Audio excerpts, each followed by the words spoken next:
welcome. I'm Belle, and today I'm gonna be telling you guys about my experience learning how to teach English. But before we do that, please make sure to subscribe to my channel. I put a new video every single Friday.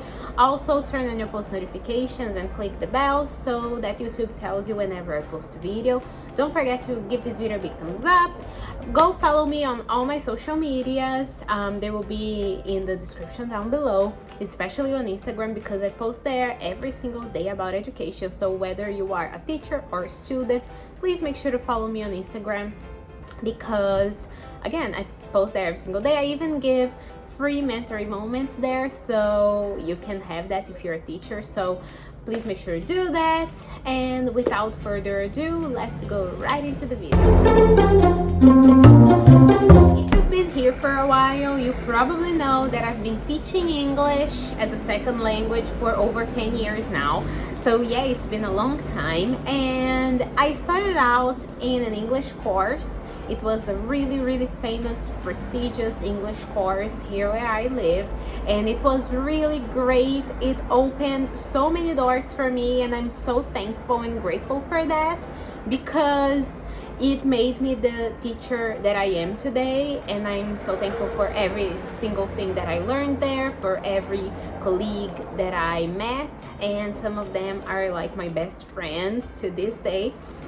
But you know, life changes and we follow, different paths sometimes. So I decided a couple years ago that I was gonna focus a little bit more on private lessons because in the beginning it was a little challenging, I'm not gonna lie, especially because everything that I knew up to that point was for group lessons. And I decided I was gonna take the challenge and I was gonna teach private students. And most of private students, they are individual students.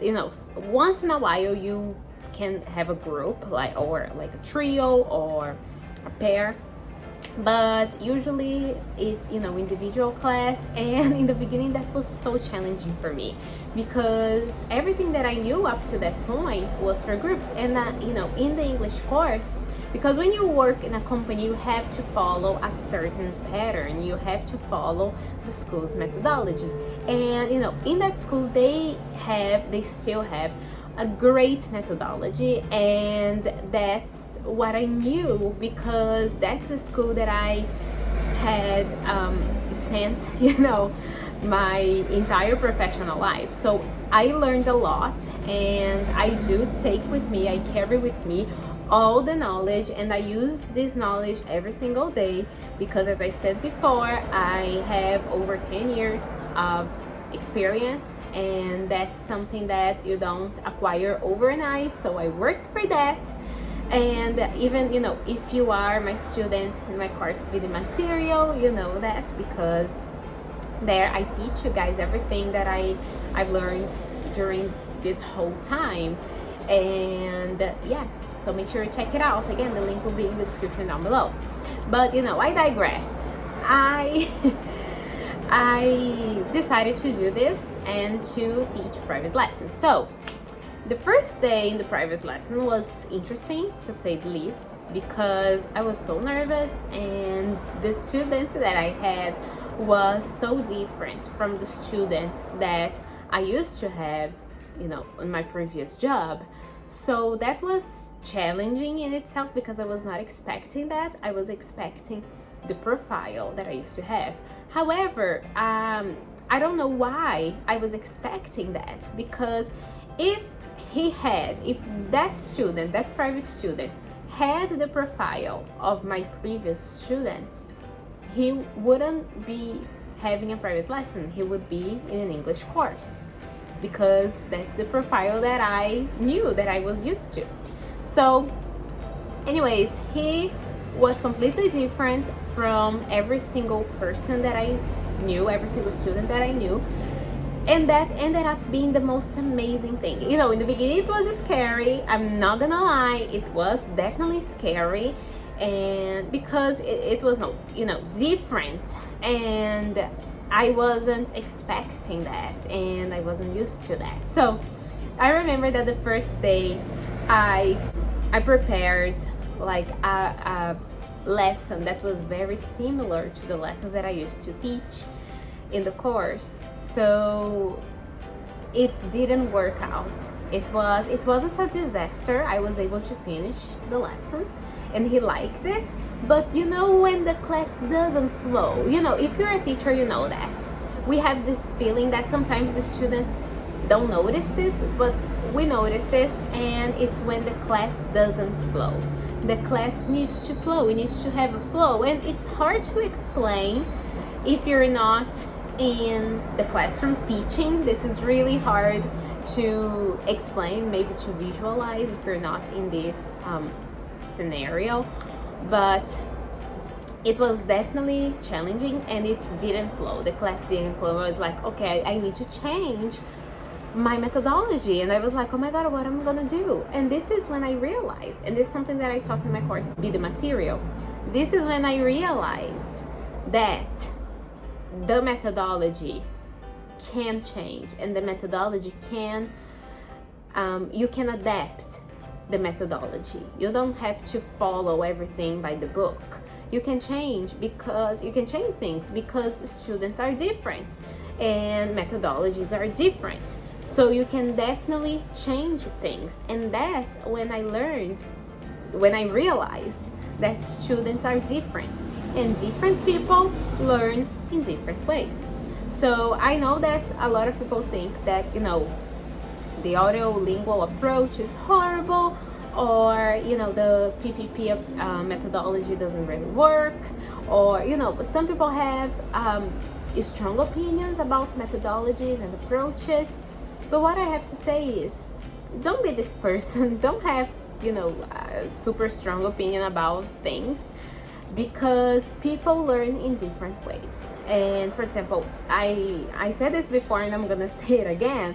Some people hate drills. I love drills. I am a drill lover. I love drills. I love, you know, having a great drilling moment. So what I want to say is, don't go out there and say, you know, drills suck. That's not a good thing to say, because drills can be very helpful for some students.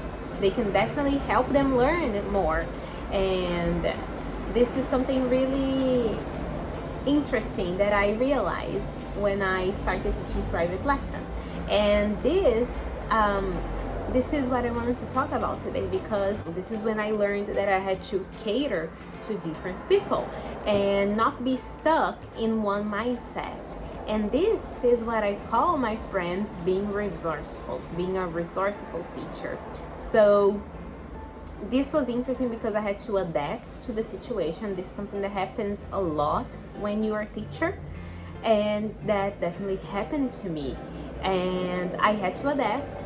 And in the beginning, as I said, it was challenging, but then when I opened my mind, I realized that it wasn't so bad. It was in fact great, because you can relax and have more fun that way, because you are following the students. You know, of course the students are following the class, obviously, but you are also following their pace, their personality, their learning skills. So all that needs to be taken into consideration when you teach a private student, because, you know, private classes are expensive. They're not cheap by any means. So if a student is paying for a private class, they don't want to get an English course class, which would be a lot cheaper for them. You know what I mean? So if they're paying for a personalized service, you need to give them a personalized service. So this is the lesson that I learned, and, you know, I started teaching private lessons, you know, focusing more, because I used to have, you know, one private student here and then, but I started focusing on teaching private students a couple years ago. Now I have, I think, 14 private students, and I still teach groups, I still teach trios and all that, but, you know, I'm saying that I have 14 like private students that I teach one-on-one. And this being the biggest blessing because I learned so much, and now, you know, after some time you develop a way to understand what each student needs. And that's what I want to tell you. Don't be afraid to understand. Take your time to understand each student's personalities, what they need, what their learning abilities are, how they learn better, and adapt to that situation, because they're paying for that. That's the kind of service that they're paying for. They're not paying for mechanical, like English course lesson. I'm not saying that mechanical is bad, but you know what I mean. They're not paying for a class that they already know how it's gonna go. They're paying for a class that's gonna be personalized for them according to their skills, according to their pace. So that's what I'm saying. They're paying for that kind of service, and as a teacher, you know, we should definitely cater for that. If you want to be a private teacher. If you don't, if you want to continue teaching in an English course, do that. Do what's best for you. I'm not here to judge. I'm just here, you know, stating facts. And the facts are, you know, if you want to be a private teacher, go for it, but go for it with an open mind. So thank you guys so much for watching this video. Again, subscribe to my channel, click the bell, and turn on post notifications. Give this video a thumbs up. Leave in the comments below what other videos you guys want me to do next. Also check my course video material. The link will be in the description down below. Follow me on all my social medias, especially on Instagram, because I post there every single day. Thank you guys so much for watching, and I see you next week for a brand new video. Bye!